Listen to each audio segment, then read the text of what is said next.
Is everybody ready? Okay. Welcome to the Escambia County Sheriff's Office. We thank all of you for showing up. As you can see, the three posters, that we have up here today are the recent arrests that have been made by members of the Escambia County Sheriff's Office. As you all are aware, we had a recent uptick in some shootings in Escambia County, specifically those two that were referred to as drive-by shootings. Due to good old-fashioned police work, meaning that we hit the streets through a combination of the patrol organization at the Escambia County Sheriff's Office in conjunction with investigations. Shook a lot of trees, interviewed a lot of people, got some videotapes from some folks in one particular neighborhood from a video camera that they had set up for home security. As a result of that and the leads that were worked again in patrol and investigations, we're proud to announce the following arrest today. John Lewis Coker III, Jared Beers, and James Frank. The specifics of the investigation, as much as we can talk about, will be dealt with by Chief Deputy Chip Simmons, who heads up our operational division at the Escambia County Sheriff's Office, as well as we have a representative here today, John, Mr. Molchan, thank you for being here, from the State Attorney's Office. As you can imagine, because we're still into the earlier stages of this investigation, we have made some arrests. There will be follow-on to this. We have reason to believe there are some other suspects from one of the videotapes that we have recovered that may be involved in this, and to date we've yet to develop those leads from that particular arrest, and so therefore we'll be limited in some information we can share with you today, but as always we will share as much as possible. And with that, I'll introduce Chief Deputy Chip Simmons. Chief. Thank you, Sheriff. Yeah, as the Sheriff mentioned, typically in the summer months we have a little bit of an uptick in violent crime. But over the past 8 days, we've had 6 shootings. Drive-by, some of those resulted in an individual being hit. Some of those resulted in individuals not being hit, but there's still charges, obviously. So Sheriff Morgan and I and our operations team met just yesterday and to get an update on what's going on. And we decided then that we're going to put all of our available resources, which is patrol units, investigators, narcotics, all towards catching these people. We had some descriptions, and that's what we did. Yesterday we had a good day, but I will begin on June the 2nd. We had a drive-by shooting at 835 Massachusetts. An individual was hit in the leg. On June the 4th, 2 days later, we had a SWAT call out on the west side, and an arrest was made. This was near the Fairfield Drive area. If y'all remember, we had a SWAT call out. Individual was caught leaving the woods. And then on the 5th, we had a shooting in Cantonment. A Chester Purifoy was shot in the leg. 2 days later, he succumbed to his injuries. And then on the 9th, we had a shooting at a drive-by shooting at 835 Massachusetts. And then later on the 9th, we had a shooting at Tebade Lane. Those 2 shootings and the very first shooting at 835 Massachusetts happened on the 2nd are believed to be connected. The others seem to be one-offs or not really connected with what we've got going on. And then yesterday, or on the 10th, we had a shooting in Camellia. Kyle Thomas was shot, and we ended up arresting Jared Beers and James Frank. So as you can tell, we had just a very little break in these shootings for the last 8 days. I will tell you, the question is going to be, are they all connected? We believe that the Massachusetts Avenue shootings are connected with the Tebade Lane shooting, and that was one where we arrested Mr. Coker. I'm not sure if pictures are up there yet. Mr. Coker is being charged with deadly missiles in both of those. There are also additional suspects, as the sheriff mentioned, that we believe are involved, and our investigation continues into those particular shootings. I was at a Stop the Violence rally just last week, and we heard from a number of mothers of individuals that were killed by drive-by shootings, and you could see and you could hear the pain that remains in their voice. We put the message out that if you see something, to say something, and we put the message out to stop the violence and to put the guns down and all that sort of thing. I will tell you that the message I have today is for those of you who are out there participating in this high-risk behavior, using guns, because your guns end up hurting someone, injuring someone, and too many times it's an innocent person. And it's usually the result of your stupidity. So don't be stupid on that. And then we would encourage mothers to talk to their children, fathers to talk to their children, pastors talk to your congregations. We'd ask coaches to talk to your players, friends talk to your friends, because we've all seen this on TV, how this ends. It'll end in jail, it'll end with someone in a hospital, or it'll end with someone in a cemetery. And so our message today is stop this stupidity. I would like to reiterate what Sheriff Morgan said. On the left-hand side, we have a number of uniformed deputies, and they were in our meeting, and then they went immediately out to their troops and said, this is what we're going to do. We're going to get these people today, and they were able to do it. So our hats go off to them. They did a very good job, and because of that, we have these 3 incarcerated, and the investigation is continuing as we speak. So. Before I introduce Mr. Molchan, I want to connect the dots, which is critical here. Every one of these, by the way, is drug-related. All the shootings involve narcotics, either marijuana and or methamphetamines. So again, the violence is brought on by the drug culture within our community. One of the reasons why we wanted to have the press conference to let the community know we'd effected these arrests on the recent drive-bys is we understand the fear. I was getting calls from the community, and when you in the media do your job, which I'm not in any way calling you to task for this, when there's an incident that occurs in our community, it's your responsibility to report it, regardless of what it is. But it's also our responsibility to let our community know that we are not in the midst of Chicago from the 1920s. We're not having people randomly driving through neighborhoods and randomly shooting homes. If you are not involved in high-risk behavior, as Chief Simmons just said, the likelihood of you being involved in one of these incidents is slim and none. So again, it's drug-on-drug crime. It's the thugs in our community that are ripping each other off. One of the incidents that we're briefing today, involved attempted drug rip-off with some counterfeit money. When the money was exchanged for the drugs, and the dealer noticed that the money was not kosher, then the gunfight is on. So this is high-risk behavior, as the chief said, involving narcotics. Our best and brightest citizens are not involved in the narcotics trade in Escambia County.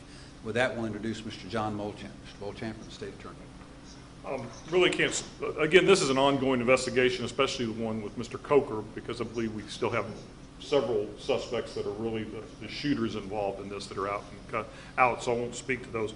As far as Mr. Franks and Mr. Beers, basically, we have assigned that case to a special prosecutor to handle. The work that was done by the Escambia County Sheriff's Office was well done, and we, working with them, have put together a case that we believe we can combine with the drug possessions and the shooting aspects. We'll be able to get significant sentences. We'll be asking for significant sentences on both of those. One of the individuals did cooperate, and we'll use him as a witness in this case ultimately.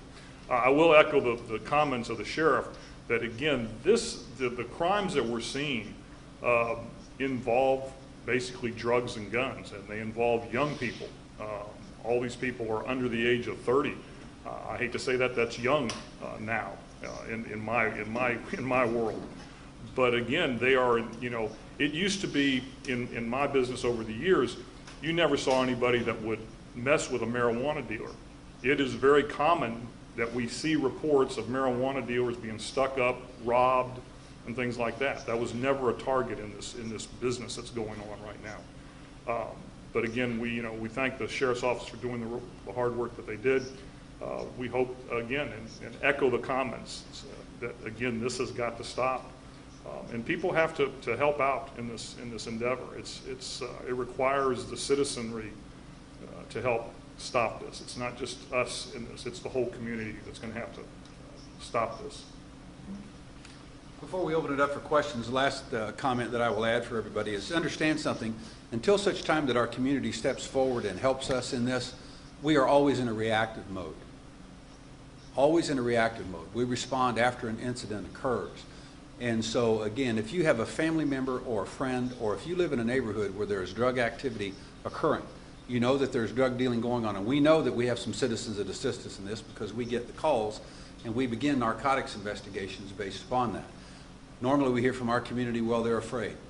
Folks, you can call, the Escambia County Sheriff's Office. You can ask for anonymity. We work with the State Attorney's Office to ensure anyone bringing forth information can maintain their anonymity.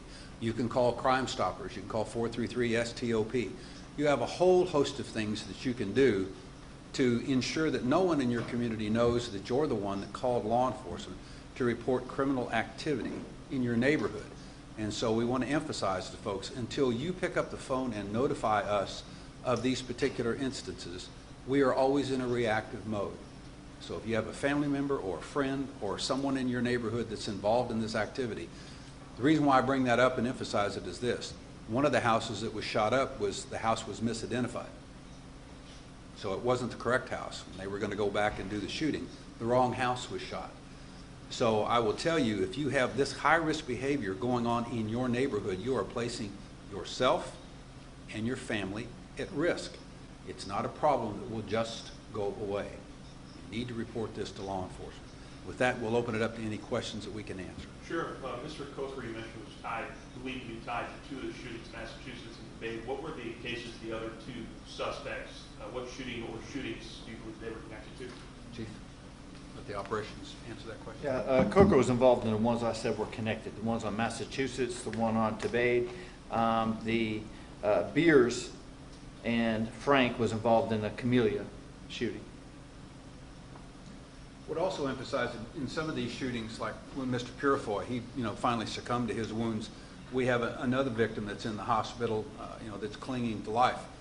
So many times these will go from, again, a shooting, if you will, can end up being a homicide investigation, at which time, again, the state attorney will refile charges. So, this is serious, serious stuff.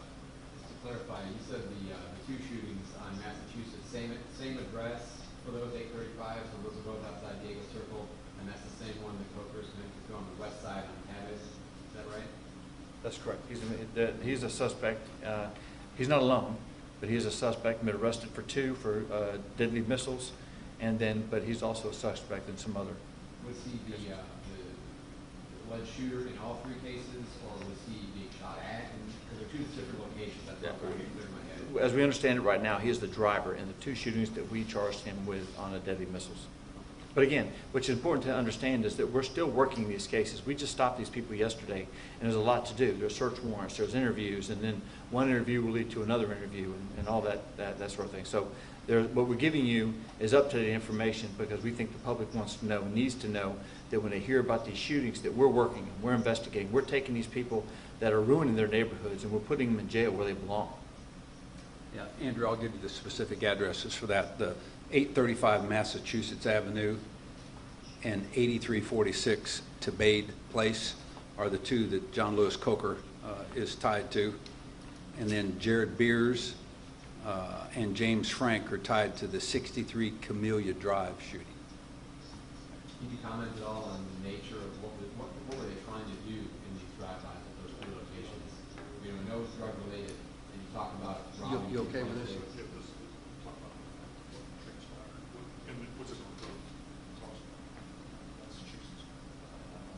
Yeah, I'll let the state attorney answer that. In the Massachusetts one, those sprang from a drug transaction in which money was supposedly exchanged and things like that. So the crux of that was that Mr. Coker allegedly getting people from our position to shoot people up for engage in ripping them off, that type of thing. So it's a retaliation kind of theory at this point. Did that clarify it? Again, he was in the car. He's in the car, the driver of the car in which people that are shooters that we believe he was utilizing. So you don't believe in any of those he pulled the trigger?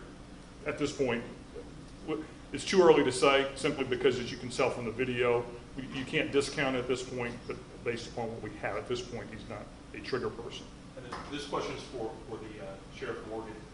Just a little bit ago, you alluded that one of the homes shot up in one of these cases was the wrong house. What case was that? Do we want to divulge that? I wouldn't. We gave the addresses too. Yeah, we gave you the addresses. We've got, the reason why is because we have a victim in this case that if we give that information, that would, I'm not comfortable with releasing that right now. And is there, I know you said the two Massachusetts and Tebade are connected, and Camellia is not connected to those. the Chester Purifoy shooting in Cantonment or the SWAT case on Fairfield, are any of those three connected or they're all separate? We don't believe so at this time, right, Chief? Right, that's correct. They're separate. The one on Fairfield was, again, just an individual case, and the one on Cantonment, we can't tell if there's any connection. We don't see any connection with those. We've also looked at the potential connection where our cases, as well as the ones that are in the city of Pensacola, and we don't have any direct connection in those. But we do have constant communication with city investigators, and we share information all the time. So while they're not necessarily connected, it's just a coincidence that we've had so many in the last couple of weeks. Well, I say coincidence, it's drugs. As Sheriff mentioned, it was drugs. And I would like to say, if I could, we talk about responding to these calls after guns were fired. Well, on the 6th, our narcotics unit served a search warrant in the 20 block of Majors Road. And what we got was a little bit of marijuana. We got some methamphetamines, we got some crack, we got some powder cocaine, we got all the stuff. And what do we get? 2 guns.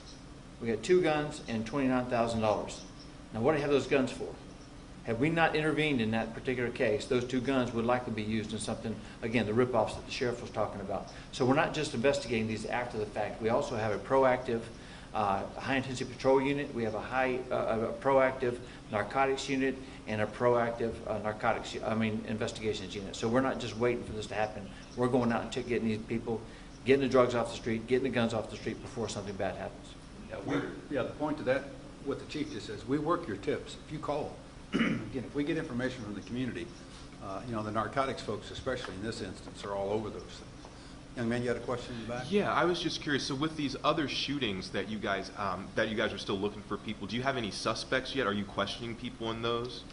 What the chief just said, we work very closely with our other law enforcement agencies. In this case, Pensacola Police Department's had a few shootings also. That goes through our intelligence division, and they're running all of that data information that we get, and there's literally programs that we run that are, will do the connectivity for those particular cases, and at such time, we'll either act upon it if it's within our jurisdiction or if it's a joint thing with PPD, we pass that information on to them. One more question. We were talking about the main firearms that you're gathering.